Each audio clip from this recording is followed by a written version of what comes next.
Many thanks to Squarespace for sponsoring this week's video. In this video, I'm going to review a start to finish editing flow of a new photo for my recent workshop in the Dolomites, but I'm not going to focus so much on the basics, as I want this video to be geared more towards advanced techniques in hopes that you can pick up at least one or maybe two new tips. I know of a couple that immediately come to mind that I'm super excited to share with you that I really think you're going to enjoy them. So to jump right into it, this is an image from this incredible location in the Dolomites here. As you can see, this is an HDR bracket, but just to give you a quick idea of what this image sort of looks like, it was an extremely moody environment. There was clouds moving in and out of the mountains. The rain had just stopped. So very dramatic, very moody conditions. And I really want to bring that out in this edit. So the very first thing I'm going to do is I'm going to blend these images real quick. So I'm going to highlight all three of them. I'm going to right click, photo merge, HDR. It's going to go ahead and create the HDR preview. I'm just going to leave all these settings as is, and I'm just going to hit merge. As you can see up here in the upper left-hand corner, it is going ahead and creating the HDR blend right now. And here is that blend. If I hit the shortcut key I, you can see that this is the HDR right here. So the first thing I'm going to do is I'm going to go ahead and just put a quick crop on here. So let me hit develop. Let's close this down, crop. And let's do a 4:5 crop, which I often like to do in vertical compositions. I think I'm going to leave it right here. I'm going to bring this side in just a touch, just to kind of clean up that side. And you see how this mountain kind of goes up right here? I always find that to be a little bit distracting when there's things that go down and then up on the edge of a frame. So I'm going to clean that up as well, just by moving it in just a touch to remove that upward kind of slope. And I think that that looks much better right there. So now that the HDR is blend, the image is cropped, let's go ahead and start putting all this together. So first thing I'm going to do is I'm going to come over here to the basic panel just real quick. I know I said I wasn't going to spend a lot of time here. I'm just going to darken the overall image. I'm going to bring these highlights down to maybe -50 because I want to adjust the sky independently. I don't want to do it globally. I'm going to bring these shadows up just a touch, and I think I'm going to put the black point at 0. I want to soften the entire image just a touch, and I'm going to bring the texture up to +15 like I often do. And let's reset the vibrance and saturation, maybe even just a touch of global dehaze as well. So that is all I'm going to do in the basic section. So now I want to get to the exciting part, the real magic, and that's all the very specific masks to kind of really bring out the drama in this photograph.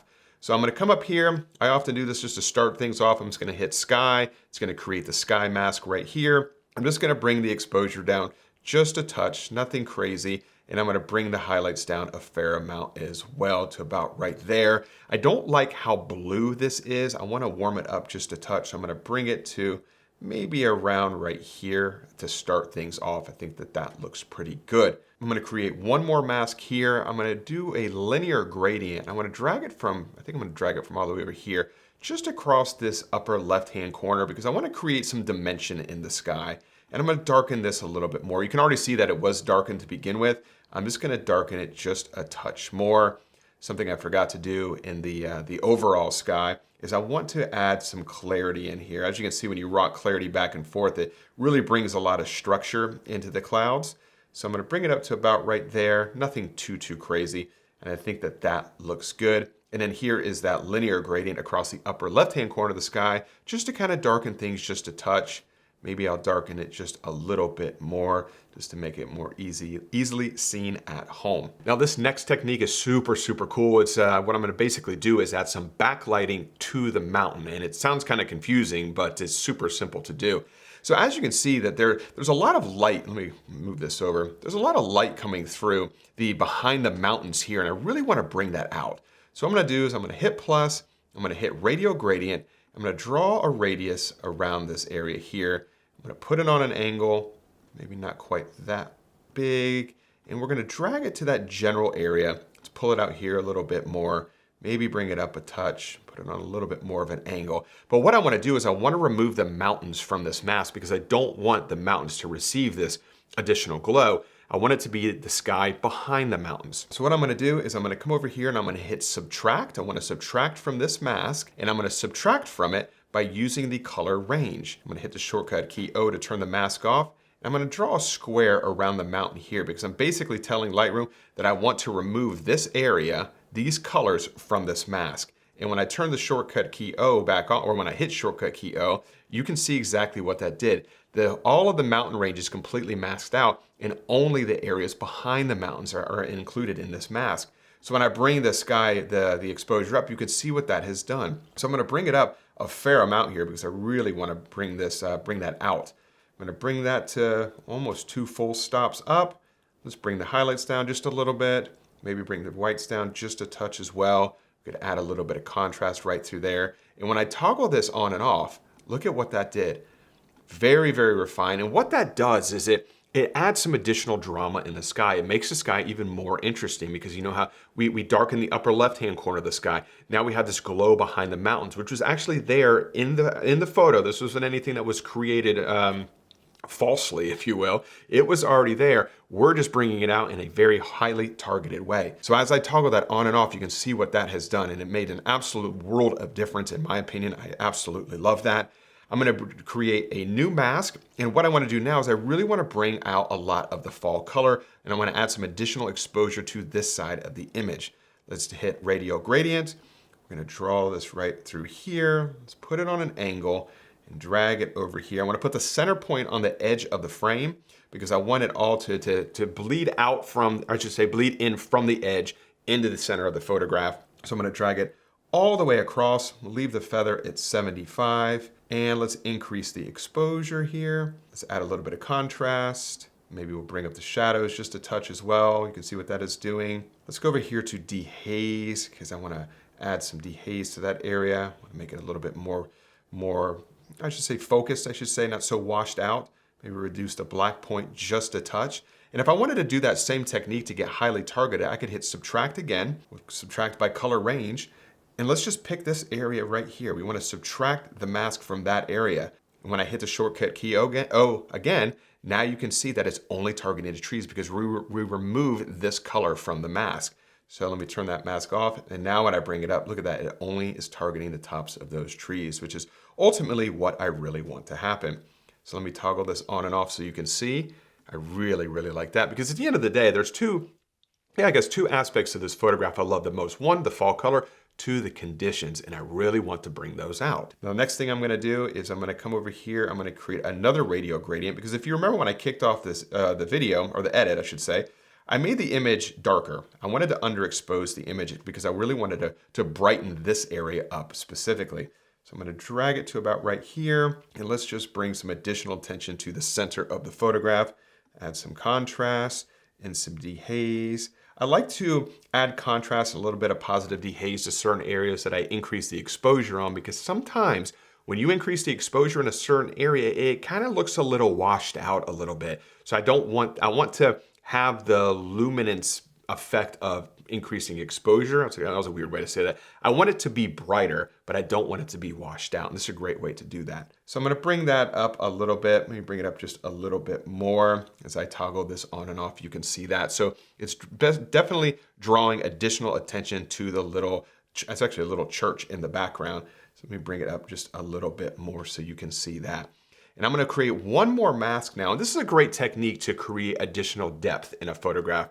Whenever there is a brightness transition or exposure transition, whether that's dark to light or light to dark, that automatically creates depth in a photograph. So I often like to use a linear gradient and drag it from the bottom of my photograph up just to darken the immediate foreground just a touch. And it's gonna lead into that radial gradient we just created for the church that's gonna brighten that up. So that transition is gonna naturally create depth. I'll show you what I mean right here. So I'm gonna hit linear gradient. This is real simple. I'm gonna hold down the shift key to keep it straight so it's not kind of going all over the place. And I'm just gonna drag it up here. And it's okay if it gets into the church a little bit. And now I'm just gonna bring down the exposure just a touch, just to about right there. And as I toggle that on and off, you can see what that has done. I think I'm gonna brighten up this area just a little bit as well. Now, when I toggle all of these masks on and off, let me close this so you can see it. You can see what a huge difference that has done to the overall photograph. And I think it's really, really starting to come together. Definitely not done yet. I'm gonna come over here to white balance because we didn't make any adjustments to the white balance, and white balance, in my personal opinion, is absolutely crucial. It can make or break a photograph. So what I'm gonna do is I'm gonna use the color picker. This is a pretty neutral area on the little church. I'm gonna select that. You can see that it definitely warmed it up. If you ever struggle with determining if your white balance is too warm or too cool, this is a game-changing tip for you.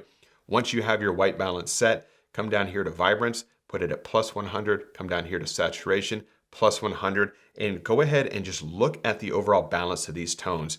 If the warm tones are overpowering the cool tones, then your photograph is probably too warm. If the cool tones are overpowering the warm tones, your image is probably a little bit too cool. You kind of want those to be as in balance as you possibly can to get a correct white balance. And I think that this looks pretty good right here. I think I might warm it up just a touch to about right there. And now let's reset the vibrance and saturation back to 0. Next, what I want to do is that the photograph is looking a little washed out. Let's just do a quick before and after. This is where we started right here, and this is where we're at now. I'm going to add some contrast using the tone curve. I'm going to lift the black point up a little bit to maybe there, and let's darken these darker midtones a fair amount. Let's brighten these brighter midtones a fair amount to kind of create that S curve. And that right there is definitely going to add a little bit of punch to this overall photograph, and I think that that looks nice there. Now that the contrast is added, I want to go ahead and adjust the colors. And I always do this in the same exact way. I'm going to come over here to the calibration section. I'm going to bring this blue primary up to nothing crazy, but maybe around 30. Whenever I'm editing a fall image, I like to shift this hue, the blue primary hue, towards the left a little bit. You can see, when you go to the right, that looks crazy. If you move it to the left a little bit, it just kind of brings out those fall colors very, very nicely. So I'm just going to bring that to -10. We'll take this green primary up a fair amount, maybe not quite that much. And do I want to do anything with this? Yeah, I'm going to shift the green primary channel over to the right a little bit, I should say the hue. And then I'm going to bring the saturation of the red primary channel up a little bit. Do I want to do anything with the hue? Maybe bring the hue over to the left just a touch.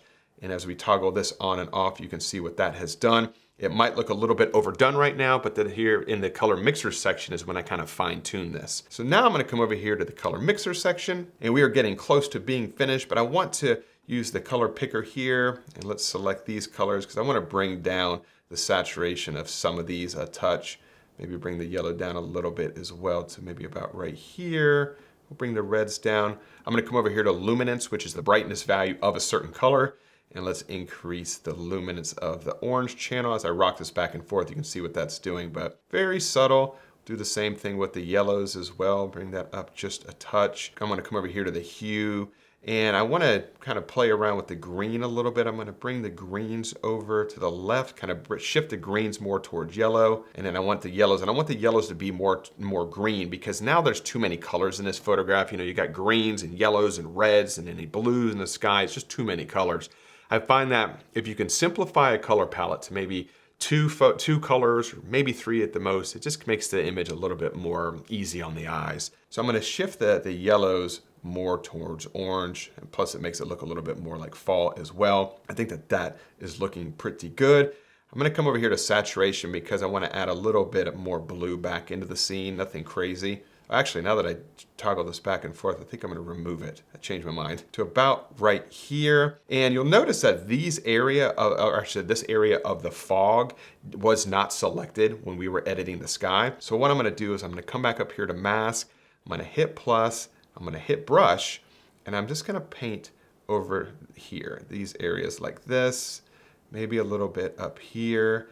And I'm going to come over here, and I'm going to subtract by color range, and I'm going to remove the color of the mountain. It's just going to make this a little bit more targeted. Ultimately, all I really want to do here is I just want to warm up that area. See, that's very cool. This is very warm. I just want it to match the sky a little bit to maybe about right here. And as I toggle that on and off, very subtle adjustment, but I just want to make sure that fog or low-lying clouds that's sweeping across the mountain peaks more closely matches the color of the sky. And I think that looks pretty good right there. I'm going to come up here to the basics section. I'm going to increase the exposure of the overall photograph just a touch before I come down here for one of the final sections and just add a subtle vignette to this photograph to really add some additional mood and drama to the scene. And then lastly, I'm going to sharpen it really quickly, bring this up quite a bit to 120. I'm going to change the radius to 1.5, detail to 75, and I'm going to mask almost all of this scene out. I really only want to add this sharpening to the edges of the overall photograph. And I really like the way that this has come together. Now, what I will always do at this point is I will just leave it alone for a while and come back the next day and look at it again, let my eyes reset. And I usually will see things that I want to adjust, whether it's white balance or too much contrast or too much exposure, not enough exposure, or too saturated, whatever the case may be. And then I'll go ahead and make some more additional refinements there. But I really like the way that this scene has come together. This is one of those images when I captured it and I got back to the hotel room and I looked at the back of the camera, I was super excited about it. So this is one of the ones I was most looking forward to editing when I returned from my trip. A quick toggle of the before and after where we started. So this is the original HDR blend, and this is where we're at right now. This is where it started, and this is where we were at. And I really, really enjoy that as well. So I hope you were able to pick up a couple of tips from my editing workflow that maybe you enjoy, that you want to apply to your images moving forward. Before I do wrap things up, I do just want to say a huge thanks to the sponsor of this week's video, which is Squarespace, who I use for all of my website and e-commerce needs. Squarespace provides a robust and beautiful online platform to develop your website. You can showcase your photography using Squarespace's design intelligence, combining 2 decades of industry-leading design expertise with cutting-edge AI technology to unlock your strongest creative potential. And with Squarespace's online store feature, you'll have access to all the tools you need to start selling your physical, digital, or service products online immediately. You can even use Squarespace payments to easily get started in just a few clicks and start receiving payments right away by providing your customers more ways to pay with many of the most popular payment methods available today. So if you're looking to start a new website or possibly upgrade your current website, check out squarespace.com/Mark Denney for a free trial and 10% off your first purchase. So like I said a few moments ago, I really hope you're able to pick up at least 1 or 2 things that you enjoy that you might want to try out on your landscape photos moving forward, or any kind of photo moving forward, honestly. And if you have any questions about anything I covered here, please leave those in the comments section below, and I will do my best to get back in touch with you as soon as humanly possible. And if you did enjoy this week's video, if you could, give it a thumbs up, subscribe to the channel if you're not subscribed already, and as always, I know I say this every week, but I really, really do appreciate you all carving out some time to spend it with me here today, and I will see you all next Wednesday. Bye.